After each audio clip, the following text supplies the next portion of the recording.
Okay, hello everybody. So thank you so much for the invitation and opportunity to share some moments with you guys and explain a little bit what means fetal surgery, and it's not really science fiction or whatever that I was thinking in my first contact with this super specialty. It's really an actual a current treatment nowadays for many countries, and hopefully will be soon for everybody in the world.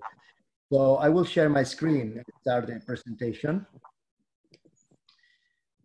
So let me see if I can do it. Okay. Hopefully you can see well. So first of all, I will do an overview about what's fetal surgery, what kind of indications, what kind of techniques we use, what kind of conditions we treat. It's a very broad talk. It's not very deep in every single condition that we can do a special lecture of every single condition. But I will try to make it as broad as possible to everybody can understand easily, and you have a good idea what we can offer nowadays, and also in the future what will be the trends. So basically everything came for fetal surgery are always by prenatal diagnosis. So that's the most important thing.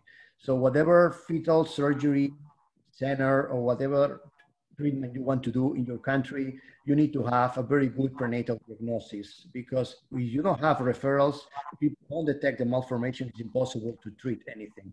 So prenatal diagnosis is the most important thing to detect these malformations, not only detect, also on time to treat in utero.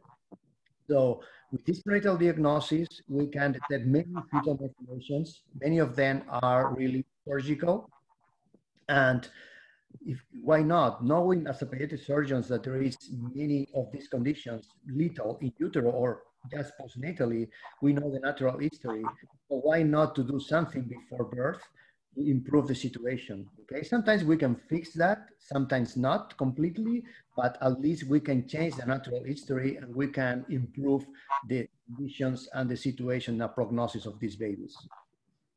And now, you know, we have pretty good tools for prenatal diagnosis. We have prenatal ultrasounds.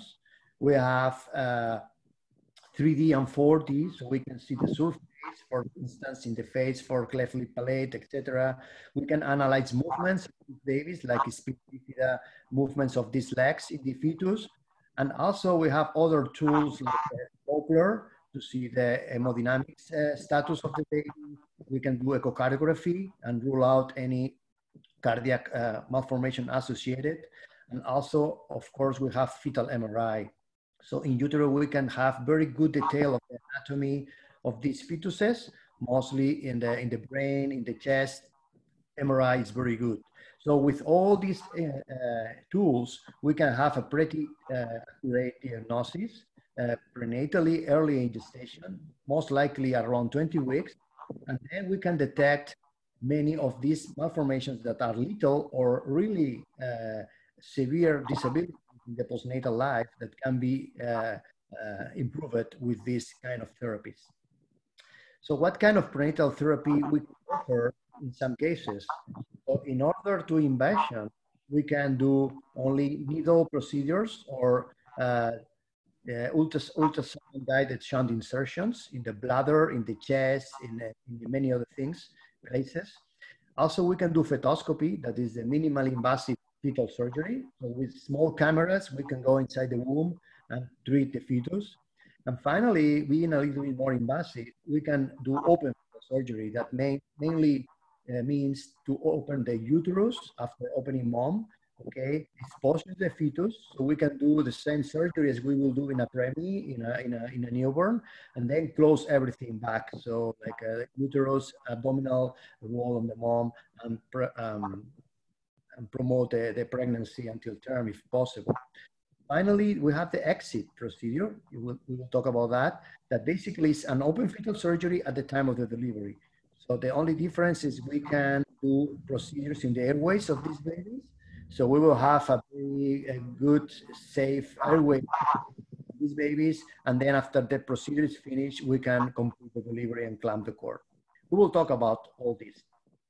So as before was seen, so pediatric surgery gains from many techniques from adults, and then neonatal surgery gains from the specialty of the pediatric surgery. And now we can say that from neonatal surgery with small instruments, we can go for fetal surgery. Of course, talking about a little bit of history, you know that the father, the Pope of the fetal surgery is Michael Harrison in San Francisco. So they developed a lot of animal models and started the clinical application in the 80s. And then everybody in this field, any is related to their knowledge. So everybody doing this surgery right now, we learn from him at some point. And then also it's very important to state that we need to do animal experimentation. We need to do testing in large animals. Basically, basic research can be done in small animals, but experimental surgery should be done basically in fetal lamb. Is the best animal model for fetal surgery. So we can implement many of these techniques for training and also for innovation in new therapies. This is one of my ORs in the animal facilities in Barcelona initially and now in Cincinnati. So we can do many surgeries emulating what we do in humans. And this is the center. I have a lab there. So we are working very hard in different aspects like fetoscopy, but also in stem cell therapy for many fetal conditions that I will tell you some of them at the end of this talk. So the goal of this research, basically in my lab, is do basic research, of course, but mostly translational research. So we can transfer very quickly this knowledge in the experimental setting to the human clinic and start to do clinical trials. So that's the goal in the lab, basically. And that enhance clinical program. So the basics, in my opinion, of fetal surgery programs worldwide is to be a co-directed program. So there are many centers in Europe led by obstetricians. There are many centers in USA led by pediatric surgeons. So I think it should be the combination of both together as a co-directed program. Pediatric surgeon and obstetrician should be the main pillars of these programs, of course. And also many other. So we need a lot of teamwork. Interdisciplinary program is mandatory. Otherwise, these programs have no future. So we'll need a lot of super specialties. Neonatology is essential, nursing, radiology, pathology, et cetera, et cetera, et cetera. So it's a pretty good multidisciplinary program to be successful and have a future program for these babies. The most similar to neonatal surgery, of course, is open fetal surgery because we can open the uterus and have the baby in our hands, okay? So that's more easy for us in terms to access to the fetus. So this is an example of an spina bifida. You can see here the back of the baby. This is the cystic spina bifida in the back. And this is the uterus that is open, okay, with these special staples to avoid bleeding and having a stability of the uterus with a complete relaxed uterus. So that's open fetal surgery that is good for access to the fetus, but actually is not good for the uterus because it can be irritated very easily. So the dynamics and the activation, rupture of membranes and preterm delivery can be a big problem. So a successful surgery can be lost by a preterm delivery. So everybody's looking for minimal invasive fetal surgery, what we say fetoscopy. So with minimal instruments, okay, we can go inside the womb. There are telescopes of 1 millimeter, 2 millimeters, and then go inside. So we can have a pretty good vision inside of the fetus, so different parts of the anatomy. So you can see here a video. So this is a twin gestation. Hopefully it's working here. So you can see the hand, okay, we can access to different parts, the face, nose, mouth, and then also we can go to the membranes, to the vasculature in the placenta. You can see the vessels in the placenta, the cord, actually the cord insertion here in the placenta. So we have access to many parts of the intrauterine environment to do different parts of the treatment. but that's not perfect. Still, we do a hole in the membranes that usually don't heal. And this hole in the membranes can be a problem. Okay, so still we are doing investigations on how to seal that. So the premature rupture of membranes or amniotic separation can also produce a preterm delivery. Not as much as open fetal surgery, but still possible. So that's not perfect. What kind of surgeries or conditions are having benefit for fetal surgery? It's all this long list, okay? So there are some still in investigation that will be implemented soon, but still in investigation, but the most of them are very, very standard treatments. So we divide by the axis we do. So we will say that open fetal surgery still is used for lung lesions, sacrococcygeal teratoma, and spina bifida. We will talk a little bit about that. So talking about fetal lung malformations, mostly the CPAM, okay, the cystic malformation of the lung, that is pretty easily detected in utero, looking at different bubbles, different cysts in the lung tissue in these fetuses, okay? Sometimes, you know, it can be microcystic, can be big masses, okay? And that can grow very fast in utero in the chest, competing for space. So this mediastinal shift, as CDH can produce pulmonary contralateral hypoplasia, but most importantly, at the end can produce mediastinal shifting and hydrops fetalis. So these hydrops, you can see here, fluid in the belly, ascites, fluid in the pleural effusion, okay, and also a big anasarca, big scalp with a lot of edema, subcutaneous edema. So this is a hydropic fetus, is imminent demise. So we need to do something at this point or we will lose this baby. And then the next step is fetal demise, as this necropsy picture here you see. So how we can anticipate the hydrops and the risky of these babies in a lung mass? So usually we calculate the CVR, is the CCAM volume ratio. Sorry, go back. And then this CVR, when it's less than 1.6, we are in the safe zone. But when the CVR is more than 1.6, we are at high risk of hydrops and demise. So at this point is when we need to start to treat. So we know if in a hydropic baby, we don't do nothing, 100% of babies will die. If we don't have hydrops, 100% of cases will survive. So it's a very different situation. So for that reason, the first thing to do when we have a CVR more than 1.6, then is to do steroids. That with that we can arrest and stop the growth of these masses. Okay, so we can see that this case with CVR of 3.1, 3.4, we in 8 weeks after steroids, 1 or 2 rounds, we can decrease to CVR 0.8. So in the safe zone without hydrops. That response to the steroids usually is 50–60% of cases. So, but still there are some of the cases don't respond to steroids prenatally. So then is when fetal surgery should be applied. And what we can do? So if there is a cystic, predominantly cystic lesion, we can put a shunt, okay? This double pigtail shunt can be applied percutaneously, okay? You can see here, okay? And then decompress the mass. Okay, but this is not the most frequent situation. Usually solid masses, okay? And then the only solution after the steroids is to do open fetal surgery. So we can do a lobectomy, opening the wound, okay? Exposing the arm and the chest. So we can open the thoracotomy in the fetus, okay? And then remove the mass, okay? And then replace baby inside the womb for follow the pregnancy. That survival rate with this technique is about 50–55% of cases. Also, sacrococcygeal teratoma, okay, can make trouble in utero. It's very easy to detect in utero by MRI or ultrasounds. As you can see here, is like another head, okay, in the caudal zone. And also, as you know, that comes from the 3 layers of the Hansen's node, producing 3 germinal layers mass with all the kind of tissues in the teratoma. And it's very, as I said, very easy to detect on the ultrasound. You can see this mass, heterogeneous calcic particles there. So this is a teratoma, sacrococcygeal teratoma. And also we can detect the predominantly fluid, cystic, or solid component and also vascularization that usually came from the medial, sacral, and internal iliac arteries by the Doppler.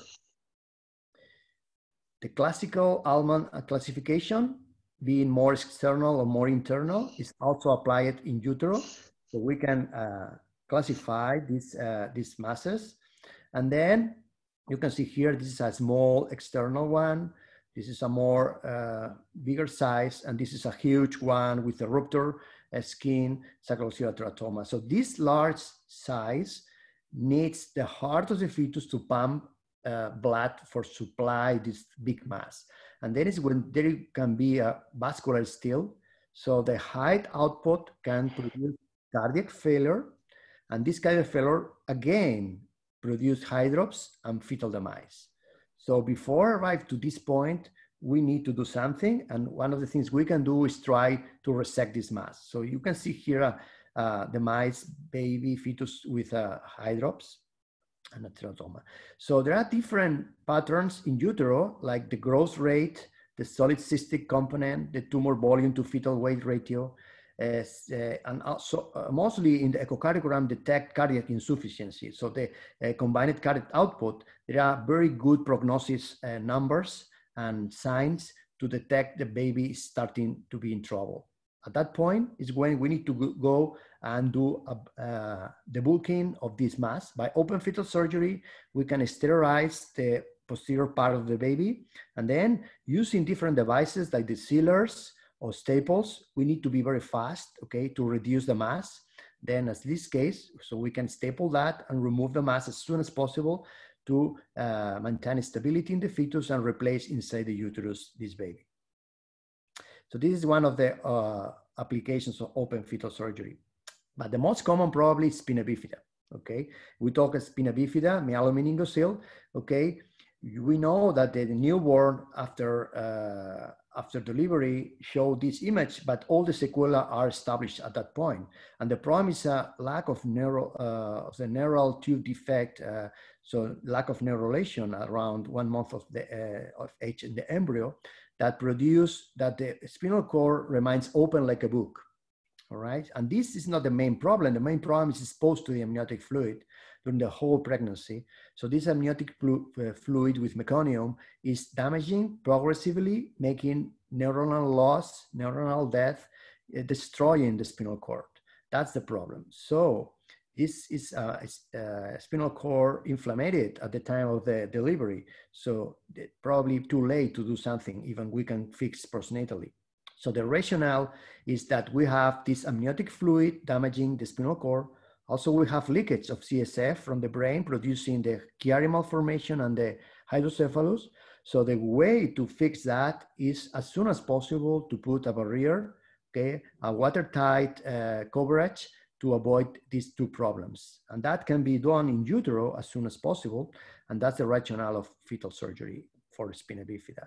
So the MOMS trial was the trial, randomized trial that was done in USA a few years ago and demonstrated that doing prenatally the same surgery we do postnatally between 20 and 26 weeks of gestation, we can achieve better results for these babies. So this trial demonstrated that there are different benefits for these babies, but of course some risk for mom and babies.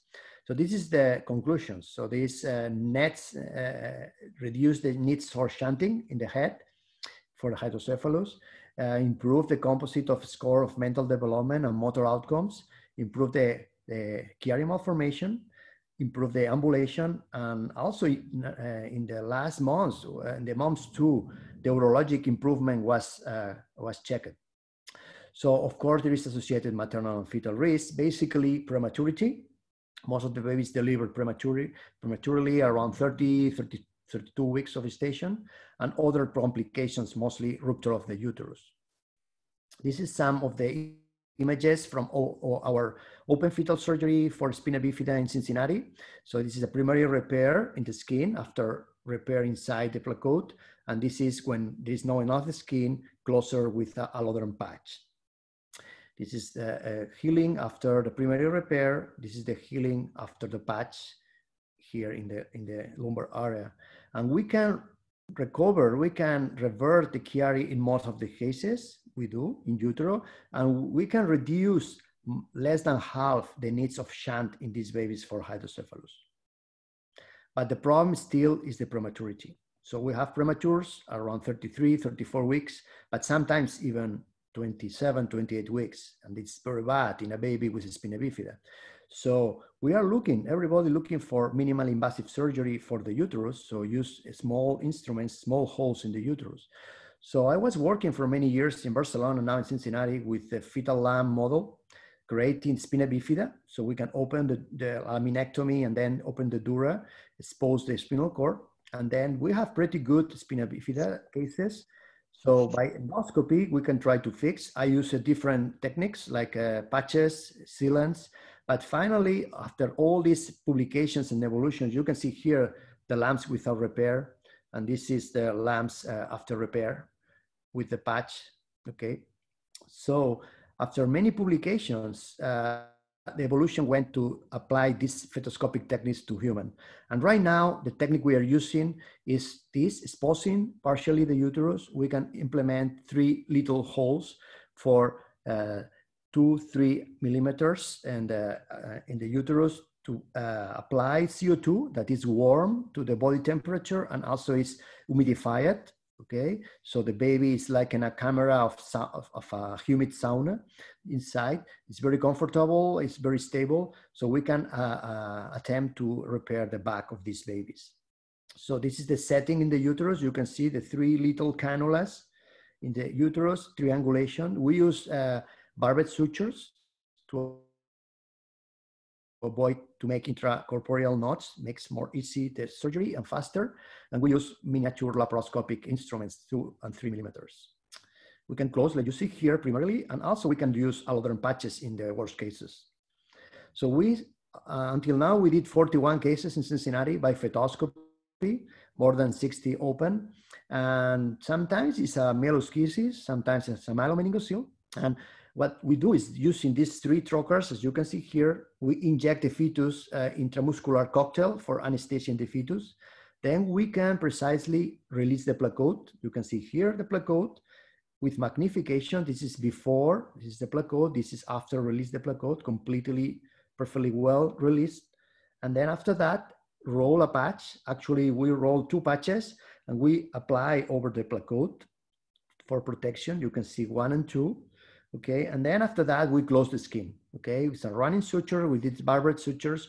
We can run the skin. You can see some examples. And then after that, this is the sequence before with the patch, skin closer. We can remove the cannulas and put a stitch to close the membranes and the hole in the uterus. So you can see here how we can pass the needle under direct visualization and close the holes from inside and outside. After that, we replace the uterus and hopefully we can get term. And also we allow vaginal delivery for these moms. And this is one of the patients. This is another one with the stitch in place. So progressing a little bit on techniques, we can talk about exit procedure, similar to open fetal surgery. So we can use the oxygenation from mom through the placenta to the baby for even 3 hours. So I put more than 1 hour, this is standard, but we did a case 3 hours. So we resected a mediastinal mass for 3 hours on exit. So we need to put anesthesia on the baby, injecting intramuscular cocktail, and also very important, maintain maternal stability and uterine relaxation. So the uterus should be very relaxed to maintain perfusion to the placenta and to the baby. That's a good exit procedure. There is different indications, but mostly masses in the neck is the most important. Compressing the airways are the most important indications for these cases. Like this case is a cervical teratoma. You can see on exit, this is mom opening. This is the head of the baby with the mass. So our neonatologist tried to intubate the baby, was not possible. So then we used a wire, also laryngoscopy, not possible, was compressed the airway. So finally we decided to do surgery, okay, on placental support. So we dissected the trachea, and then after that, we decompressed the trachea, so we were able to intubate by the mouth. After that, we save it with a stitch in the gum, closed temporarily the skin and went to the next door OR to complete that. Our OBs could close the incision in the uterus and in mom. And this is the complete resection of the teratoma. Okay, as you can see, was a mature teratoma in the neck. Other things that we can do is do tracheostomies in epignathus. This is a huge oropharyngeal teratoma. This is another one detected in utero, occluding the whole mouth. You can see here. And then you can do a tracheostomy. Okay, you can see the tracheostomy very easily and ventilate the baby, then clamp the cord. So then you can go to NICU, or you can go to the next door OR and complete the surgery. As you can see here, okay, was a mature teratoma in the palate that we resected. So this is before surgery, after surgery, going home after 10 days. And this is the baby 2 or 3 years after. Other indication of exit procedure is severe microretrognathia. You can see there is no chin here, okay? So these cases with severe ones, so we can do a tracheostomy on exit and then offer a jaw distraction in the first days of life. And finally, the CAOS, congenital high airway obstruction syndrome. So this laryngeal atresia or tracheal atresia can block the lungs, produce these hyperplastic lungs here with ascites. You can see here, so big lungs, okay? So usually these lungs are not very good functionally postnatally, and many times we have demise. So one of the strategies is to do a tracheostomy on exit, okay? And if the web is not so thick, we can do endoscopically in utero. Other technique is more simple, is needle procedures. Putting shunts is the most common thing, but also cardiac surgery. So we can do fetal heart malformations with pulmonary valve critical stenosis. So putting the needle through the abdomen, through the womb, through the chest, and through the ventricle, going inside the heart of the baby, we can pass the balloon and make a dilatation of these valves. So you can see here the percutaneous procedure. So this is the needle. So you can see inside the uterus, this is the chest, going to the distended ventricle, and then we can make the valvuloplasty in the aortic valve. And finally, I will close the talk with indications for fetoscopy. Fetoscopy probably is the most useful tool we have with small instruments. So we can use that for twins, basically monochorionic twins that share one placenta. They have several problems, basically twin-to-twin transfusion syndrome. So we can block these vessels communicating one baby to the other in the same placenta and producing this transfusion, putting in risk both babies. So we can put the scope with the laser, and we can, as you see here, identify every single vessel crossing the intertwin membrane and all the connections between one baby and the other. So with the laser, we can burn, we can photocoagulate these connections, you can see here, and separate both circulations in the placenta. So we can save both babies, okay? So there is here our results. Okay, so you can see we did more than 1,000 cases in Cincinnati, and we have 92% survival, at least one of the twins, even in the most severe stages of twin-to-twin. And the goal is, of course, both babies surviving. Amniotic bands is something that can happen. Sometimes disruption of the membranes can enroll in the extremities, in the fingers, in the arms, in the legs, produce amputations. So we did pretty good research on the fetal lamb years ago. So we can recreate amputations in these lambs, creating ties very early in gestation. And then with fetoscopy, we can try to save the extremity. So using the laser, we can cut these constricted amniotic bands. So we did this in the lamb. And then after that, we passed this therapy to the human. And then we did this translation, and this was the first case we did in Barcelona many years ago. So there was an involvement of the umbilical cord as well, also almost amputated left limb. So with the laser, we went with one port and we did the treatment. In Cincinnati, we did 21 interventions for that, and mostly around 23 weeks gestation. And basically, we use the laser. We use laser in combination with charge is 94%, so it's pretty good results. Finally, I will talk about urinary low obstruction. We can put the scope inside the distended bladder when there is a posterior retinal valve, for instance, or retinal atresia. This is the keyhole sign that usually is the typical for posterior retinal valves. This is the same keyhole sign in the ultrasound, and also this is MRI. You can see the big bladder keeping the whole abdomen and compressing the chest. So we can put the scope there, and then, or potentially we can put a shunt communicating this bladder to the outside, to the amniotic cavity. This is the cystoscopy. And then we can do valve ablation. If there is really posterior retinal valves and there is still function in the kidneys, as you can see here, we can burn here the valves, or if it's not possible because the angulation is very risky, we can put a transuretal catheter, like a double J catheter, transpenian outside to the amniotic fluid. So as you saw, there is many things, but the most important thing is the congenital diaphragmatic hernia. So you know that sometimes all the viscera in the abdomen are up in the chest, and that produces compression of the lungs in formation. So this developing normal lungs stops in the normal development and produce hypoplasia.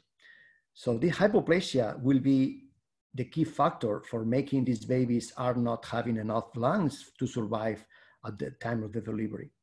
So what's the only chance for this is to enhance, to make lung growth when they don't need the lungs, so in utero, okay? So how we can do that? So we know that plugging the trachea, we can retain the fluid that is inside the lungs and induce this lung growth. And why this lung is so important? Because we know there is a lot of growth factors that enhance angiogenesis and enhance lung growth. We check that in a proteomic study in the lamp using different types of obstruction on the lungs.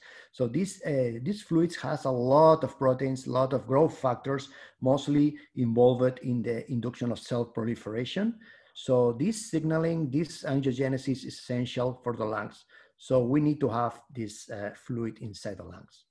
So how we can estimate the size of the fetal lungs? Basically by ultrasounds and fetal MRI. So by ultrasounds, we can do the area compared with the head and establish the lung-head ratio or the observed to expected lung-head ratio, and that will provide us the profile. So less than 25% of the observed to expected will be severe or extremely severe, okay? And when the liver is up in the chest, even worse. So that's a bad prognosis. So then we can plug the trachea. We can plug the trachea using a balloon, is what was developed almost 20 years ago in Europe. And then this is the fancy way we show in Cincinnati our tracheal occlusion treatment. So this is the balloon. This is a French company that we place in the trachea. It's detachable. And then we need to have a very good fetal position, of course, to implement this balloon. And then access the trachea. You can see here the trachea. So we can push the balloon inside that over the carina and then inflate this balloon. So basically we can detach the balloon after inflated and leave inside the trachea for 6 to 7 weeks. So then is when the lungs start to grow, okay? And with that, in Europe, the studies demonstrated that the 80% survival that we check in this category of severity, we can improve to 55% of survival with this therapy. In our hospital in Cincinnati, we have 40% in this category using ECMO, etc. But with the tracheal balloon, we get 80% so far. So very promising results. So the goal of fetal tracheal occlusion is not completely have normal lungs, is to obtain enough lungs to have the baby surviving without needs of high frequency or ECMO. That's the main goal. This is some results of the publications we have with 50–55% survival. And also we can reduce significantly the morbidity. So these babies can go home earlier, can avoid oxygen needs, etc. etc. There is a randomized control trial done by Rodrigo Ruano in Brazil that demonstrates the same results. He came from 5% without treatment to 52% with the tracheal occlusion. And of course, the total trial developed in Europe. So the moderate was stopped because they have enough recruitment. The total trial for the severe is still ongoing. Even I think they stopped for efficacy, but USA started to collaborate with this total trial like 3 years ago, including my hospital in Cincinnati after FDA approved the balloon. So we did some cases for total, and all this is, these are the center. So we'll see the final results, but are very encouraging. And I finish with the future, how I see the future in the fetal surgery. So basically, other anomalies can be applied, new technologies, stem cell therapy, tissue engineering, and why not robotics? So Dr. Munter Haddad will talk about robotics. Why not in fetal surgery? So my lab is working in many of these topics, mostly in cell therapy and tissue engineering using amniotic stem cells from the amniotic fluid, mesenchymal stem cells, neural stem cells from the spina bifida babies. And there's a lot of people. I promote always international collaboration. I'm helping many countries to do fetal programs and research as well. And I think it's all for the benefit of these babies. Thank you very much.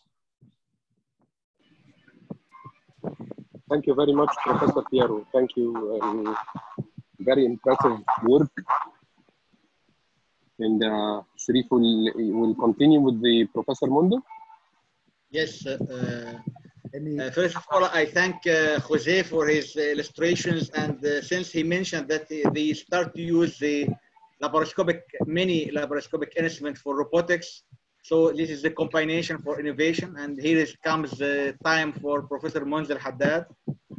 He will give us the robotic part of the innovations. Dr. Munzer Haddad, I will not say for how many years we are friends, because he is younger than me. Professor Munzer Haddad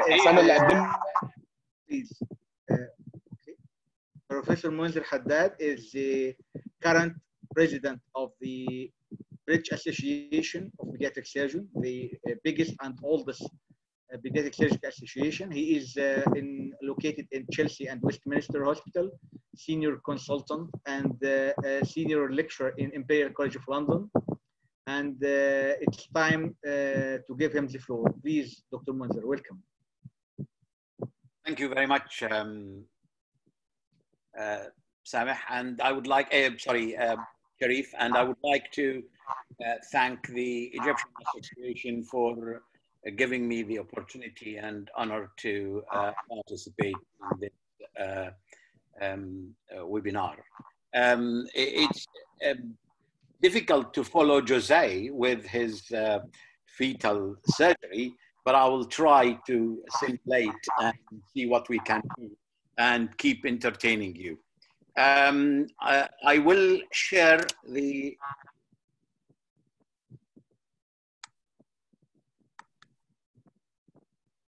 right.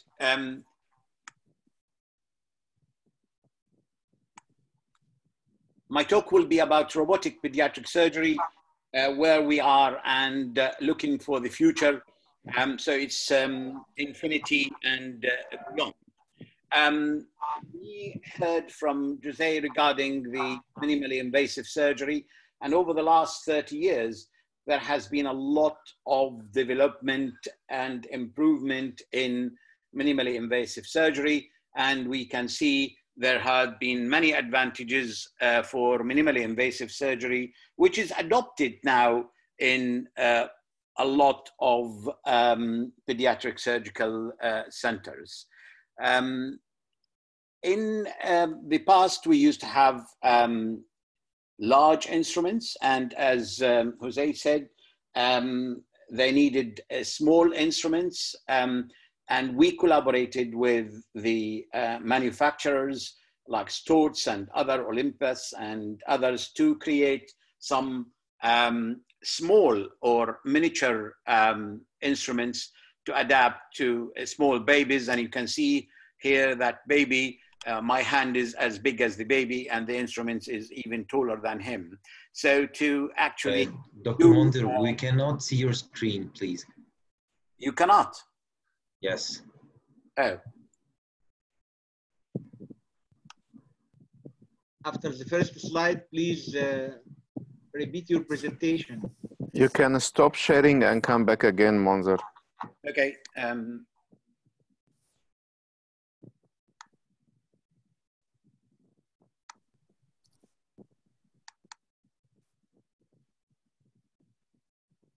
Yes, nice. Okay, now it's working. Yeah, go ahead. You can put it in full screen. Can you see it now? Yes, yes. Perfect. Yes, okay. perfect. So as I mentioned before regarding minimally invasive surgery and the collaboration with the industry to produce miniature instrument enabled us to perform minimally invasive surgery on small babies and also the fetal surgeons to try to do that on fetuses. But there are limitations of minimally invasive surgery, which are the eye-hand coordination, the two-dimensional view, the loss of depth of perception, and the counterintuitive movements with rigid, non-articulated instruments. And also the ergonomics and the camera assistant. You have the camera assistant all the time, and they usually sometimes are tired if they are there holding the camera for an hour or two. And also there are areas in the body that there is poor access to for said procedures. We encounter robotics in our daily lives now. Even our cars are produced by robotics, washing machines, hoovers, anything else. So the thought that the robotic system presented an opportunity to address the shortfall in minimally invasive surgery led to the actual production of robotics in surgery. But are these feasible or robotic assisted surgery? Is it feasible in children? This is the Da Vinci surgical system, which is the only so far surgical robotic system which is widely used all over. There are others, and I will be talking about it in my talk, but this is the one which is mostly approved, and you can see here the surgeon console, which is master control, and that's the system itself, and have the 4 arms which are actually designed or modeled after the human wrist, which is the 7 degree of freedom of movement. And also it eliminates tremor. It enables ambidexterity rather than counterintuitive, and also allows the motion scaling. So if you move your hand for 2 centimeters, that's translated into 1 millimeter inside the body. And also it has the advantage of accelerated learning curve. And these are the instruments. We have the 8 millimeter instruments and the 5 millimeter instruments. And as I said, the 7 degree of motion, which is illustrated here. The recent Da Vinci are the X, and also the Da Vinci XI, which is smaller, have refined movement and slimmer or slender arms. This is the stop in the operating room. And as you can see the list here, the robotically assisted pediatric surgical cases, which has been done in children, right from abdominal surgery, all sorts of abdominal surgery, thoracic surgery, head and neck, and urology. And if you ask me what would I like to do in these, the main important thing is actually choledochal jejunostomy or jejunojejunostomy and hepatico-jejunostomy, as well as pyeloplasty in urology and reimplantation, and also the resection of pulmonary sequestration. These are very good examples to do in robotic-assisted surgery. What are the components of successful robotic program? It involves initial investment, training surgeons, institution support, physical space, program expansion, resident training, research and education, and collaboration with the Intuitive Surgical, which is the company. And most important thing is about the media. And don't hesitate of inviting big shots to actually come and try the robot. Here is Prince Charles and Camilla having a go on the robot simulation. So far, the Da Vinci system installed is about 5,000 worldwide. That's as June 2018.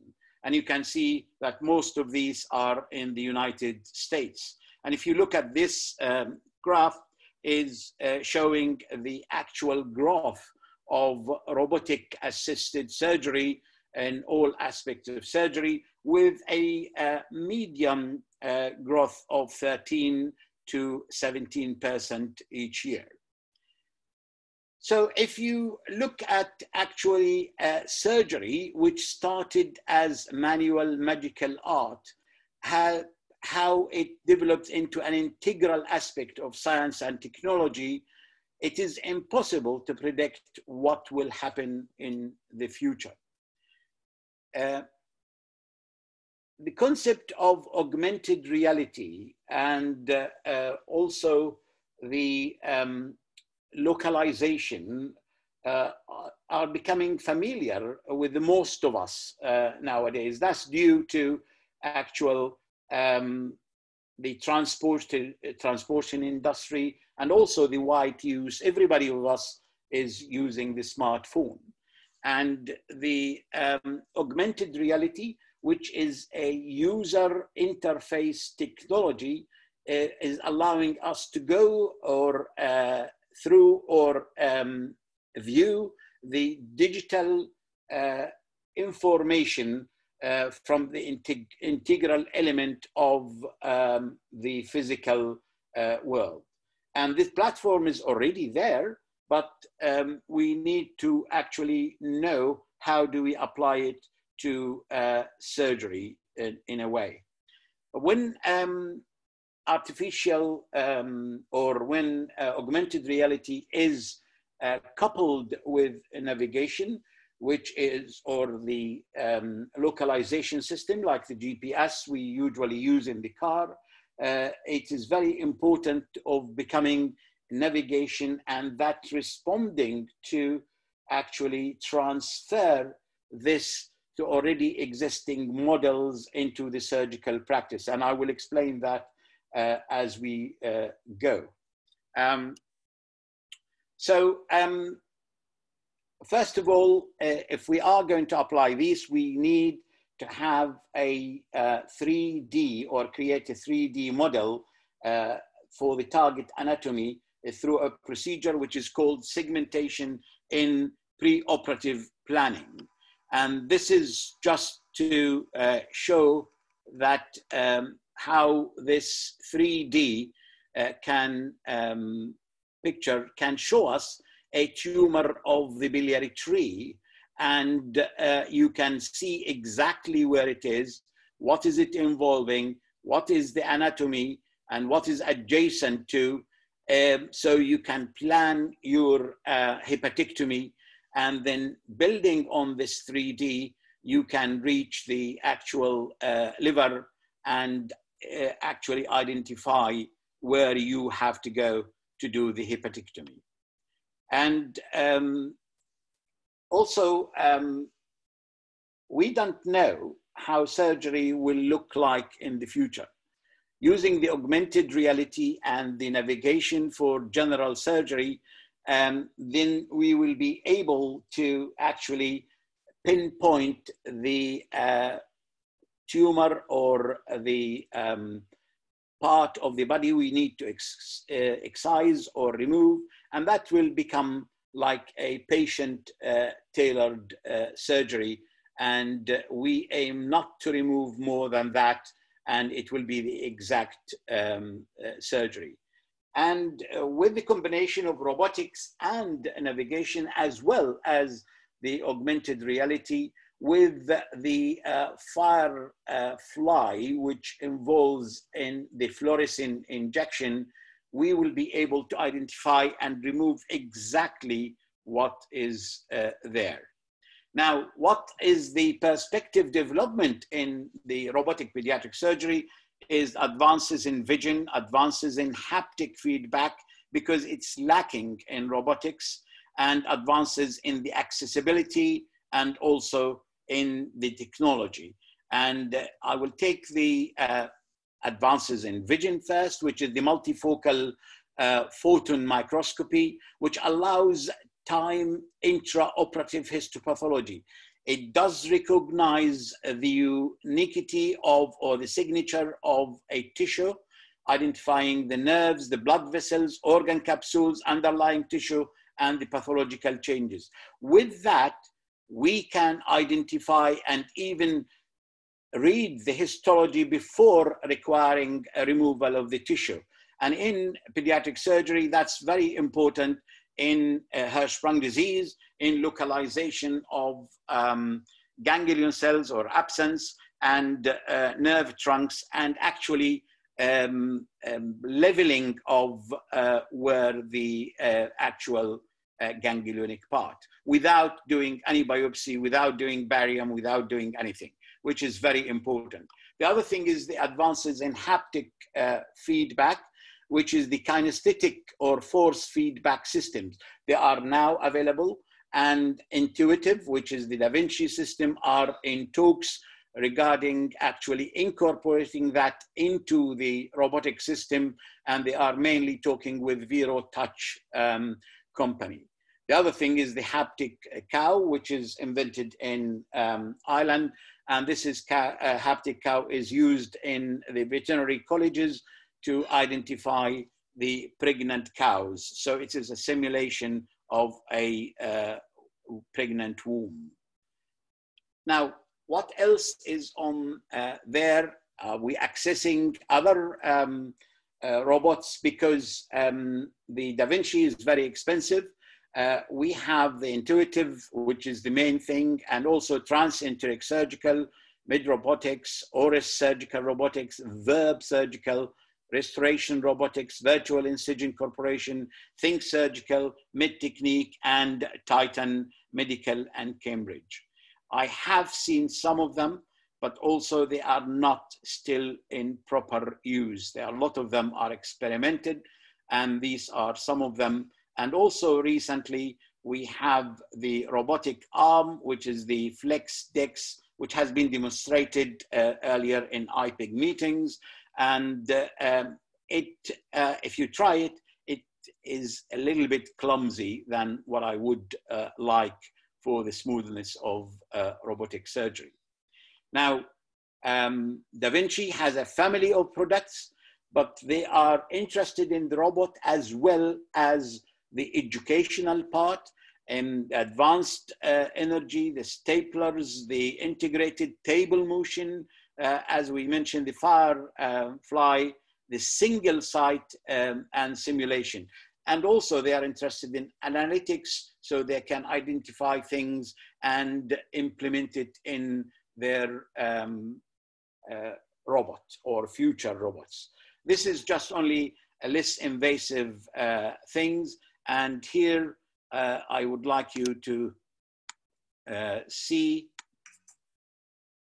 this instrument, which is the new Da Vinci SP, which actually is about 2.4 millimeters. It's introduced and actually you get the camera, which is very malleable, and you got with the camera 3 instruments which are amenable for triangulation and dissection and resection. And this has been also been tried in pediatric bariatric surgery.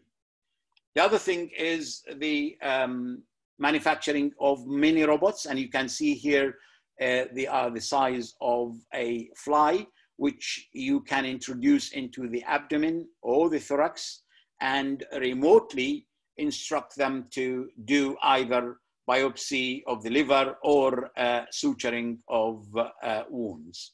And with the nanotechnology, which is the science of technology that deals with dimensions of less than 100 nanometers, especially the manipulation of individual atom and molecules, they were able to actually produce the micro robots, which made as small as the bacteria. And these can be injected via a small needle into the vitreous, performing eye surgery using nanotechnology, especially retinal detachment, and that has been used. And also, these micro robots can swim in small arteries and detect diseases in humans. The other aspect, which is we need to talk about, is if you can read the Homo Deus, which is the book by Yuval Noah Harari about digitalization. And digitalization these days is very important. We are intrigued by it and it's surrounding us. And also the modern technology, which involves adopting superhuman skills, attempting to cheat and postpone death, considering death as a chemical process and increasing the life expectancy. If you look in the beginning of the 80s, 1982, Bill Gates said no one will ever need more than 640K of memory. And you can tell that is not true at the moment. Steve Jobs with the Apple and the iPhone and the Mac, you can actually see that how progressive and how quick all these has been manufactured and involved. Even over the last 10 years, there's about 12 models of the iPhones. He usually likes to quote Wayne Gorvitsky saying, "I don't skate to where the puck is, I skate where the buck is going to be." That means he goes beyond what the goal is. And the future is in artificial intelligence, machine learning, singularity, nanotechnology, and 3D printing. And if we ask what's artificial intelligence, is the pattern recognition technique and involves data collection, software agents, which are profiting a lot from that, and a vision of superhuman intelligence, and also helped with the computer science accelerating growth in developing techniques. The artificial intelligence might be narrow, which is actually only collection and analysis of data, performing specific tasks. And the other one is the general, which is the ability to make decisions on different variety of situation, depending on the data collected. And also the artificial super intelligence, which is exceeding the human brain. And I don't know if any of you heard about Dr. Watson, which actually can make a diagnosis and provide a solution. It's a computer, IBM computer, which is a basis of artificial intelligent doctors, which even can choose the surgery and the type of anesthesia according to the comorbidity of the patient you are actually installing the information on.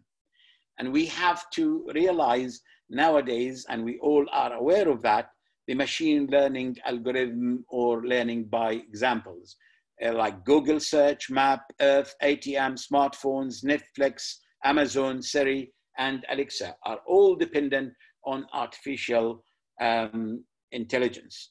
And this is Go, which is a sophisticated game, more complex than chess. And you can see here the world was shocked as AlphaGo computer beats the human Go champion for the second time. Twice is beaten by the computer. And Stephen Hawking said the development of full artificial intelligence could spell disaster of the human race. If you got singularity or the superhuman intelligence, then you got the bad and the good. And if you got the good one, it's very good for the world. If you get the bad one, it can be very worrying, because as Bill Gates says as well, humans should be worried about the threat posted by or posed by artificial intelligence. Even Elon Musk, who is the inventor of electrical cars, said artificial intelligence is highly likely to destroy humans. But how do we actually act or react to artificial intelligence? The problem is with artificial intelligence that people are losing their jobs. So cars are driven without drivers. Farming is manufacturers and machine, printers, publishers, cashier, travel agents. I can't remember when you or me went to a travel agent. We book holidays, if we are allowed nowadays, online, and manufacturing and dispatchers. All these things, including films, movie stars, using computer-generated imagery. You don't need actors to be in the film. And that example is the Avatar, which is no actual actor was there. That leads us to the life expectancy and population, which is in the last 100 years, our life expectancy has increased by 30 years. In the next 100 years, life expectancy should actually reach or increase by or double, and that possibly will be sooner than 2070. People over 80 will be 6 times more than the population now. And the global population will decline in general in the year 2100. And Africa, especially Nigeria, will be the most populated country in the world. And what does that impact on the healthcare?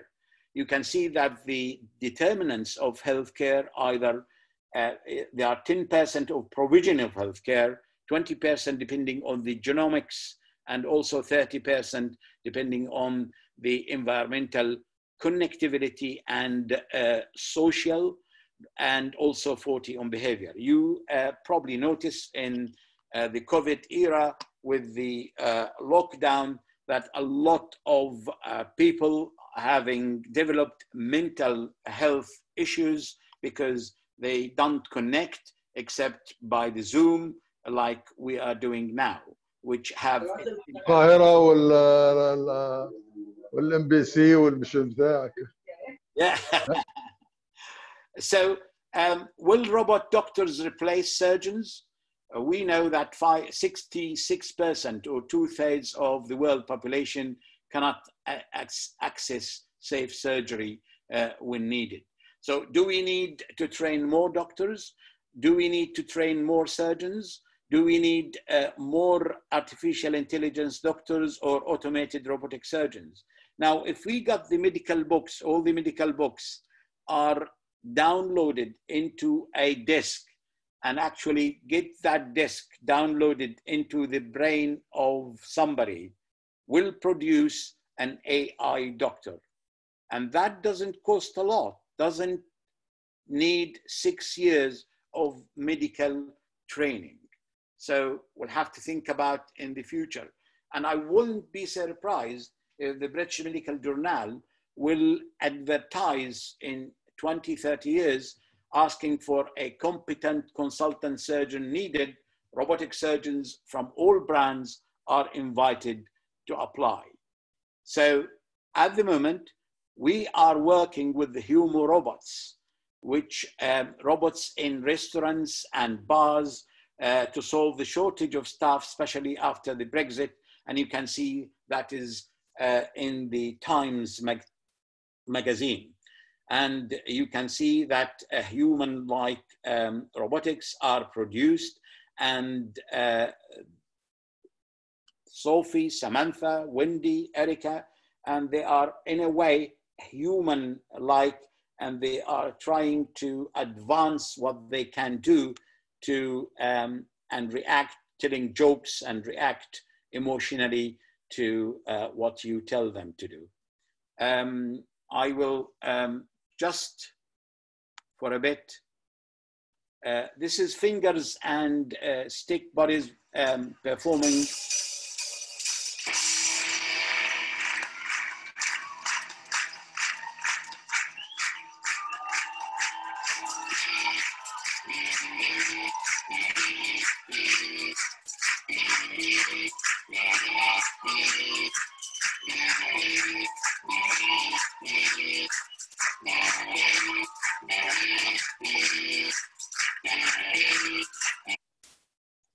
This is a robotic band. It's completely robotic, and that's performing in the States. And I wouldn't be surprised if they have a world tour later on and coming to Cairo or somewhere.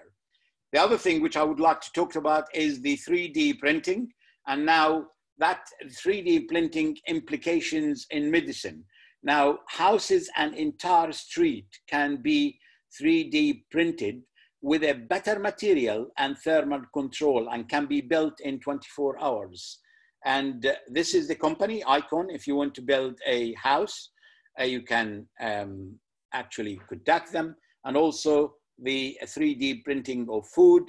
Already the aerospace has actually implemented or hosted that idea by producing 3D pizzas and also cakes.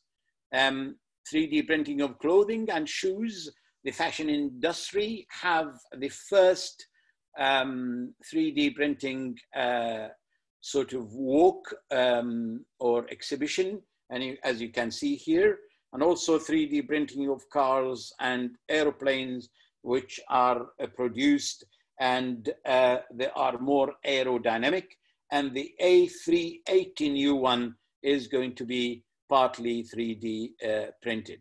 Not only that, but human body parts with bio printing, having cells, nutrients, and bioreactors creating organs. So organ manufacturing is there.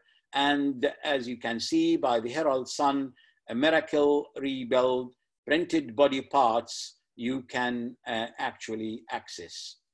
So my message to the young generation is think outside the box, be creative and innovative, do the right thing, do no harm, work with the machines before the machines take over us, and think ahead of status, risk awareness, keep hope, ideology, and morals. And what my plea is to help saving the planet, the CO2 footprint emission, and also the global warming and its global environmental impact, and helping with immunization to eradicate measles, and nowadays the COVID-19 vaccination. And thank you very much. And I will be happy to discuss or answer any questions. Thank you, Munzer, for your nice presentation, and also Jose. Actually, the people who didn't attend this session miss a lot because they didn't think it is so funny. And now it is. I will give the time for the moderators, Professor Dr. Sawab, Professor Dr. Ahmad Gafar, and Professor Tamer, to give the questions for our eminent speakers. Please go on. Dr. Jose? Yes. Dr. Piero? Yes, yes. Can you hear me? Oh, yes, I hear you. First, Okay. we'd like to thank you for your magnificent presentation. It was very science fiction for us because we don't do this type of fetal surgery in Egypt. And there is a little bit questions for you. The first one, do you advanced ultrasound increase the desire of parents for abortion of babies with anomalies? What do you think about that in the era of fetal surgery? So, yeah, so ultrasound in the last 20 years, prenatal ultrasound in the last 20 years improved dramatically.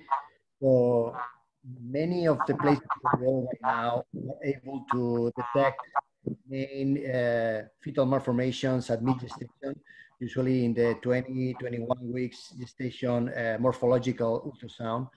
And there is then the opportunity for parents or at least the time for decision making in many countries, depending on the laws, depending on the convictions, to decide to do one thing or the other.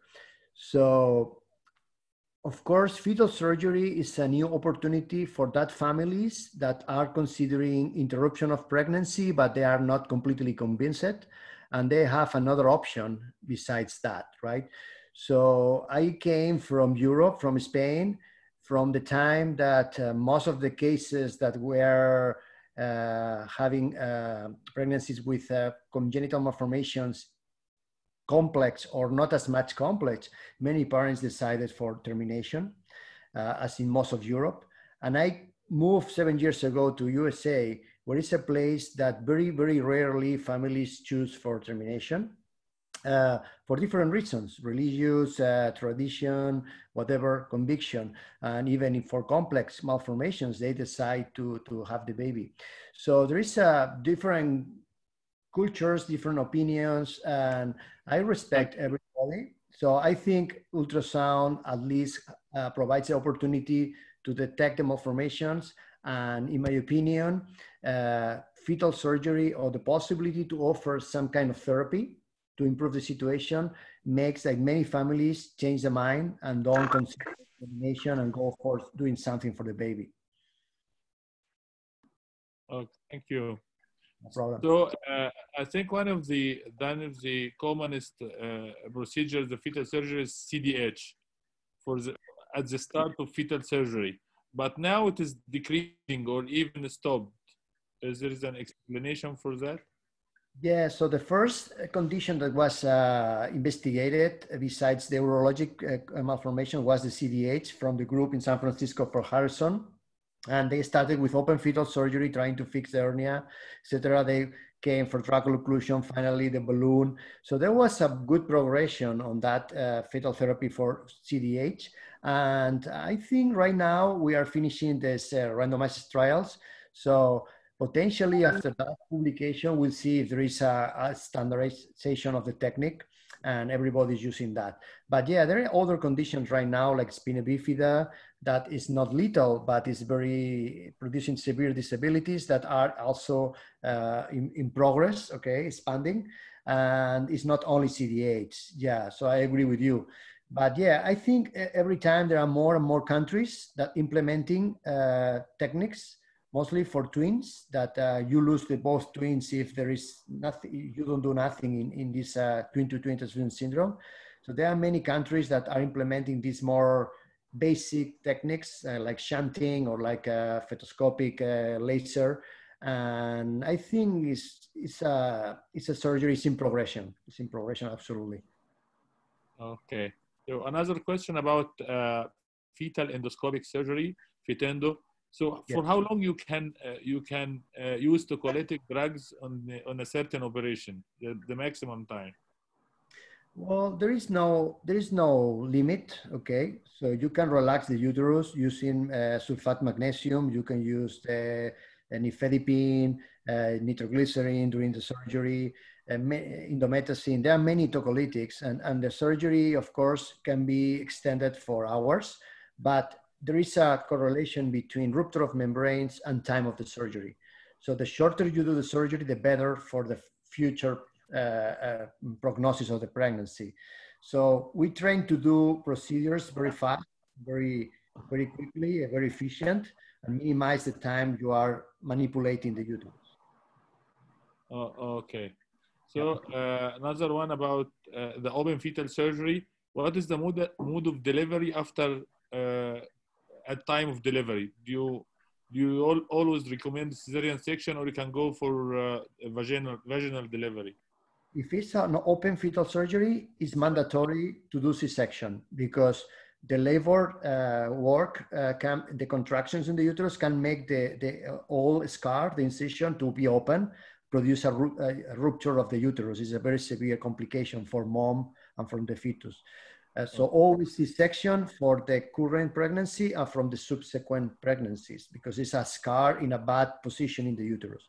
But for fetoscopy, you can do vaginal delivery, okay? Otherwise, there is no other obstetric indication for C-section, and even for this pregnancy and also for the future ones. So that's one of the advantages of fetoscopy. You can do vaginal delivery.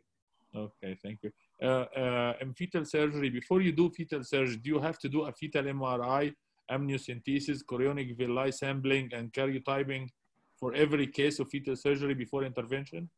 Not for all cases. So for instance, for twins, you detect a twin-to-twin transfusion syndrome between twins by ultrasound. Yeah, many centers don't do anything else. But for other surgeries like spina bifida, like CDH, that there is a lot of implications for surgery, you need to be sure there is no chromosomal abnormalities. So you need to do an amniocentesis or a previous chorionic sample. And also it's recommended to do MRI. For MRI, you have better measurements of the lungs, okay? And in the spina bifida, you have better images of the brain and the Chiari malformation. So with MRI, you can make better the diagnosis, more precise, and with the amniocentesis, you rule out any genetic condition that will be a contraindication for that kind of surgeries, but not for fetoscopy in twins. Not for, why? Why because, not fetoscopy? Yeah. Because in twins, it's very rare to have a genetic condition. Otherwise, you see other malformations in the twins, and they are usually identical because they are sharing the same placenta. And also, if you wait for many days, you are putting in risk both to have the mice in utero. So you need to act in few hours, maximum the next day, once you detect a twin-to-twin, mostly if it's in stage 3 or 4. And then you don't have too much time for genetic results. That's the reason we usually act very quick. Okay. Another question about managing lung hypoplasia with fetal surgery with tracheal blocking. There is a concern about enlarging the volume of the lung without improving the function. And another concern is about tracheomegaly. What is your opinion about that? That's a very good question. Yeah. So we realize in animal models and also in human that there is not increase only in size when you plug the trachea. It's also increase in size and also in quality. So you have more branching. So we have vascular remodelation. So these babies usually don't do a very, very bad pulmonary hypertension postnatally because the arteries are more developed. So there is remodeling of the tissue and also increasing the size. And that's true. There is a tracheobronchomegaly. So the plaque in the trachea for 5-6 weeks makes like the shape of the trachea. In the center of the trachea is like an oval. So yeah, it's like an open trachea, and also the hyperpressure in the bronchi makes the bronchus larger than usual. So it's very shocking when I discovered it in the first cases. 4-5 years old baby with X-ray, say, oh wow, this trachea looks big. So I started to do CT scans and make measurements. Oh wow, all the cases has the shape of the trachea,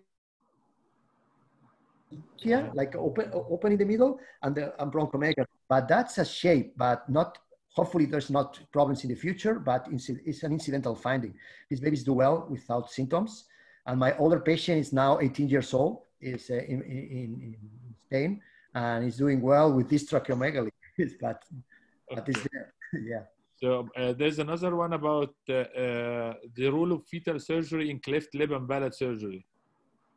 Yeah, I did my doctoral thesis on that. So I did in lamps to create a unilateral cleft lip palate, so I could check the maxillar can have a big deformity. Okay, so then using some kind of adhesive technique in utero, I can improve that or even control that deformity in the maxillar. So maybe in the future we can do some in utero technique to palliate or to improve these babies postnatally, so plastic surgeons can do a better job having a simple cleft lip palate, not a complex big deformity in the maxillar, but still nothing. That will be probably in the future when we have better results with the fetoscopy, because will be a pain if we lose a baby for prematurity with a cleft lip palate when you can do a good job postnatally, right? So it's a cosmetical, functional surgery that have pretty good results postnatally. So we need to justify very well that we're doing something prenatally within enriched mom and baby for risk benefit balance, right? So still we need to improve a little bit, but will be soon, probably. Okay. Another one about the complications of post-operative complication of fetal surgery, like wound infection, wound dehiscence. Yes. So the basic complications are, of course, bleeding can happen during these surgeries. Infection, amnionitis is a big, important problem that we need to deliver a baby. So usually we use antibiotics in mom, IV antibiotics, and also intraamniotic. At the end of the procedure, we put antibiotics, napsilin on the amniotic fluid. So the rate of infections are very low, it's less than 1%. Other problems, the most important, of course, is rupture of membranes and preterm delivery, choramniotic separation. And in open fetal surgery, the most dangerous is rupture of the uterus. That can happen about 1 to 5% of cases. And most scaring is that can happen in the next pregnancies as well, for other babies that didn't have fetal surgery, but the sibling previously had. So that's even worse, to lose a baby because the previous baby was operated in utero. So that's the main problems in fetal surgery. Okay, another question about, is there an increase in the cancer risk of the mothers after doing fetal surgery, especially for sacrococcygeal teratoma? No, so actually, we do the bulking in utero, but then we need to repeat the surgery postnatally. So we need to remove the coccyx and the whole thing. So potentially we decrease 95% volume. So then the heart of the fetus don't need to pump for this big mass. And then postnatally, we are obligated to remove the coccyx and remove the whole thing. But it's similar rate of malignancy than in postnatal.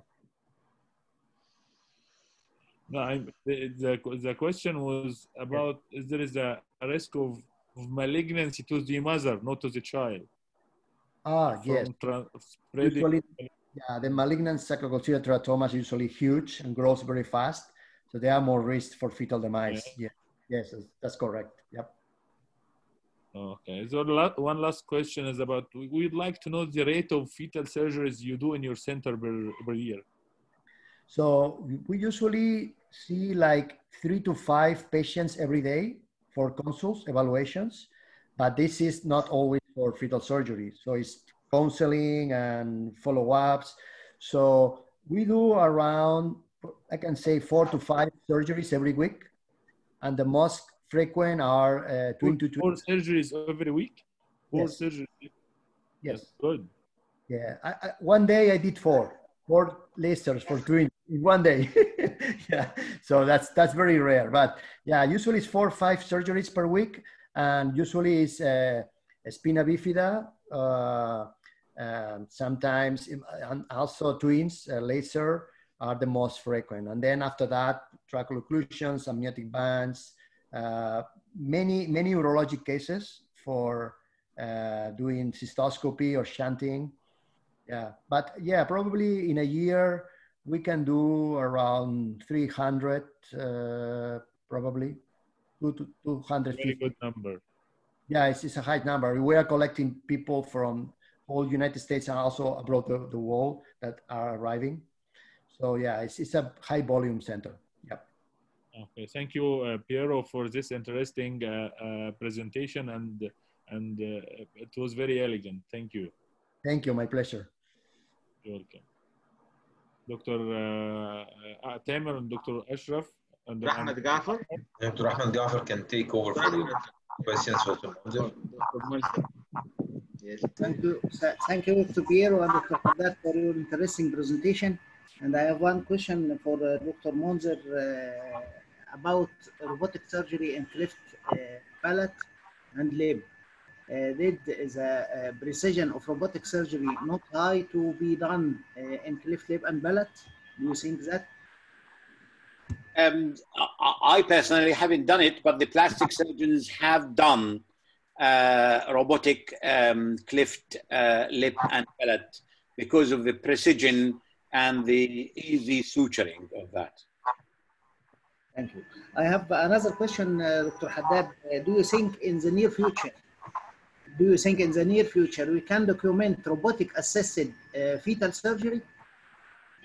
Well, I think so. I think it's an area which is amenable to minimally invasive surgery, and then that can be modified into the robotic assisted in fetal surgery.